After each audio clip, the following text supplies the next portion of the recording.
अस्सलाम वालेकुम गाइस। अच्छा, आज की इस वीडियो में हम बात करेंगे कि टिकटॉक अकाउंट मोनेटाइजेशन से आपका डिसक्वालीफाई हो चुका है, ठीक है, या फिर डीमोनेटाइज हो चुका है। जो लोग टिकटॉक यूके यूएसए की अकाउंट मोनेटाइजेशन पे वर्क कर रहे हैं उनको पता ही होगा कि ये काम बहुत ही जो है ना एक दुख वाली बात होती है कि जब आप लोग 10,000 अपने फॉलोवर पूरे करते हो, उसके बाद 1 लाख व्यूज़ पूरे करते हो, क्राइटेरिया कंप्लीट करने के बाद टिकटॉक मोनेटाइजेशन के लिए अप्लाई करते हो और आपका अकाउंट जो है सक्सेसफुली मोनेटाइज हो भी जाता है, ठीक है, क्रिएटर रिवार्ड प्रोग्राम की तरफ से। लेकिन कुछ ही काम करने के बाद, कुछ ही वर्क करने के बाद अगर आपका अकाउंट जो है डिमोनेटाइज हो जाए या अकाउंट डिस्क्वालीफाई हो जाए मोनेटाइजेशन की तरफ से, तो आपको फिर बड़ा एक शौक सा लगता है और आपका एक दिल टूट जाता है। तो उसी अकाउंट को आप दोबारा से किस तरह से डिमोनेटाइज या डिस्क्वालीफाइड अकाउंट को दोबारा से मोनेटाइज कर सकते हैं एक क्लिक के ऊपर। तो आज की इस वीडियो इसी पे है, ठीक है। तो उसके लिए मैं आपको बताता चलूं कि आपने करना क्या है। सबसे पहले आपने जो आपका अकाउंट डिस्क्वालीफाई हुआ है, चाहे वो रीयूज कंटेंट की वजह से हुआ है, चाहे वो सिक्योरिटी रीजन की वजह से हुआ है, क्योंकि बहुत सारे लोगों को सिक्योरिटी रीजन की वजह से नोटिफिकेशन आता है और कुछ लोगों को आता है कि आपका रीयूज कंटेंट है। रीयूज बेसिकली कंटेंट ये होता है, आपको ये दोनों भी चीजें बताता चलो। रीयूज कंटेंट ये होता है कि आप लोग कॉपीराइट वर्क के ऊपर काम करते हो और सही तरह से एडिटिंग नहीं करते, या उससे पहले आपसे कोई वो एडिटिंग के ऊपर या उसी सेम कॉपीराइट कंटेंट के ऊपर और भी को वर्क कर रहा है, तो आपका जो कंटेंट होगा बाद में अपलोड होने की वजह से आपका डिस्क्वालीफाई हो जाएगा, ठीक है, रीयूज कंटेंट के जुमरे में आगे।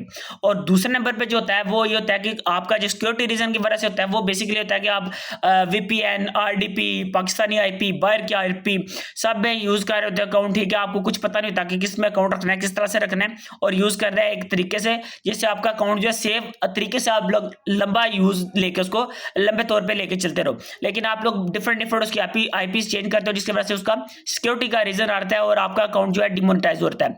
तो आपने सिंपली इसके लिए करना कि आपका अकाउंट जो दोबारा से, जो पहले मोनेटाइज था, दोबारा से मोनेटाइज हो जाए, जो डिस्क्वालीफाई हो चुका है। तो आपने टिकटॉक जो अपनी एप्लीकेशन है ना, पहले तो जिस मोबाइल में यूज कर रहे हो, अगर उसमें कोई और टिकटॉक है तो उसको डिलीट कर दो। जिस पे आपने टिकटॉक मोनेटाइजेशन वाला वर्क करना है, जस्ट सिंपली आपके मोबाइल में वो होनी चाहिए। उसके बाद आपने कोई भी और जो टिकटॉक, जैसे मैं मल्टीपल इस मोबाइल पे टिकटॉक अपने यूज कर रहा हूँ, इस तरह और भी जो टिकटॉक पे वर्क कर रहा है उन्हें पता होगा कि टिकटॉक मल्टीपल अकाउंट अपने बनाए होते हैं। टिकटॉक आपने डिफरेंट कंट्रीज के आपने डाउनलोड किए होते हैं और आप वर्क कर रहे होते हैं। तो आपने सिंपली जिस अकाउंट की आपका जो डिस्क्वालीफाई हुआ है ना, उस टिकटॉक के अकाउंट को आपने एक मोबाइल में रखना है और एक ही टिकटॉक उस पर चलानी है, ठीक है। ये काम करने के बाद आपने टिकटॉक को ओपन करना है। ओपन करने के बाद आपने अकाउंट इन्फॉर्मेशन में चले जाना है। जो ही आप अकाउंट इन्फॉर्मेशन में जाएंगे, अकाउंट इन्फॉर्मेशन में जाकर अपने ईमेल और अपना जो पाकिस्तानी नंबर होगा उसके जरिए आपने जो अपनी टिकटॉक की आईडी है उसको कर देना जी वेरीफाई करने के बाद आपने सिंपली अपनी जो वीडियोस है ना अपनी, ठीक है, जाती जिंदगी की जो भी आप कर रहे हैं, खा पी रहे हैं, कहीं जा रहे घूम रहे हैं, वो आपने अपलोड करनी है। 3 4 5 10 जितनी भी आप कर सकते हैं, ठीक है। 2 से 3 दिन आपने ये वर्क जरूर करना है, ठीक है। अगर आप अपलोड यानी अपनी वीडियोस नहीं करोगे, ठीक है, तो फिर आगे का जो आपको तरीका बताने जा रहा हूं, यानी अपील किस तरह से करनी है, तो आपको उसका कोई फायदा नहीं होगा और आपकी अपील रिजेक्ट हो रही।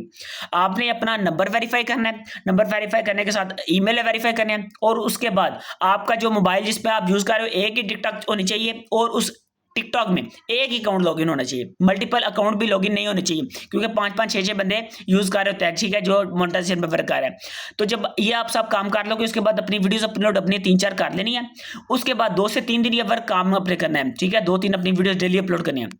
वो लगाने के बाद आपको जो अपील का ऑप्शन आया होगा उधर जाके आपने सब मिल अपील कर देनी है। सिंपल क्या लिखना है उधर, आपने ये लिखना है कि I am content creator and I also, यानी कि मैं अपना जो कंटेंट है और भी प्लेटफॉर्म पे अपलोड कर रहा हूँ, लेकिन मुझे यूट्यूब, फेसबुक, इंस्टाग्राम किसी की तरफ से भी कोई भी स्ट्राइक नहीं आई, कोई भी नोटिफिकेशन नहीं आया, और मेरे जो वो अकाउंट है, प्लेटफॉर्म है, उन पे जो मेरे अकाउंट है वो सक्सेसफुली चाह रहे हैं, लेकिन टिकटॉक की तरफ से मेरा जो अकाउंट है वो डिस्क्वालीफाई हो चुका है। तो ये आपने जो अपील है ना इंग्लिश में लिख के तो सबमिट कर देनी है। वो सबमिट करने के बाद आपको इंशाल्लाह 24 घंटों के अंदर अंदर आपका जो अकाउंट होगा वो दोबारा वापस आ जाएगा और मोनेटाइज हो जाएगा। और एक मेन बात बताओ, जिन लोगों ने अपना जो अकाउंट है वो 1 मिनट ग्रोथ प्रोग्राम वाले जो है ना मेथड में उसमें मोनेटाइज किया हुआ, तो उनको इस सब की करने की जरूरत ही नहीं। अगर उनका 1 मिनट ग्रोथ प्रोग्राम वाला जो अकाउंट है वो डिस्क्वालीफाई हो गया, ठीक है, या डिमोनेटाइज हो गया, उनको सिंपली क्या करना है, उनको सिंपली अपनी वीडियोस अपलोड करनी है और अपना नंबर वेरीफाई करना है। नंबर वेरीफाई करने के बाद अपनी ईमेल वेरीफाई करनी है और सिंपली आपने जो अपील वाला सेक्शन है उधर जाना है। अपील वाले सेक्शन पर जाते ही आप आपका जो 1 मिनट वाला ग्रोथ प्रोग्राम वाला अकाउंट होगा ना, वो दोबारा से आपको मोनेटाइज कर दिया जाएगा खुद ही टिकटॉक की तरफ से, ठीक है। तो जिन लोगों का 1 मिनट वाला ग्रोथ वाला प्रोग्राम है, उन्होंने सिंपली अपनी वीडियोस अपलोड करनी है और अपना नंबर और मोबाइल ईमेल जो है वेरीफाई करने हैं। लेकिन जिनका जो ये वाला 1 मिनट ग्रोथ प्रोग्राम वाला नहीं है अकाउंट, ठीक है, उन्होंने 10,000 फॉलोवर और जो अपने 1 लाख व्यूज के जरिए कंप्लीट किया और क्राइटेरिया कंप्लीट करके टिकटॉक मोनेटाइज अपना अकाउंट किया, तो उनके लिए है कि उन्होंने सिंपली अपील सबमिट करनी है, तो उसके बाद उनका जो अकाउंट होगा वो दोबारा से मोनेटाइज कर दिया जाएगा। तो ये इंटरेस्टिंग वीडियो यहीं तक थी। इंशाल्लाह आपसे मुलाकात होती है अगली वीडियो में, तब तक अपना ख्याल रखिएगा। अल्लाह हाफिज।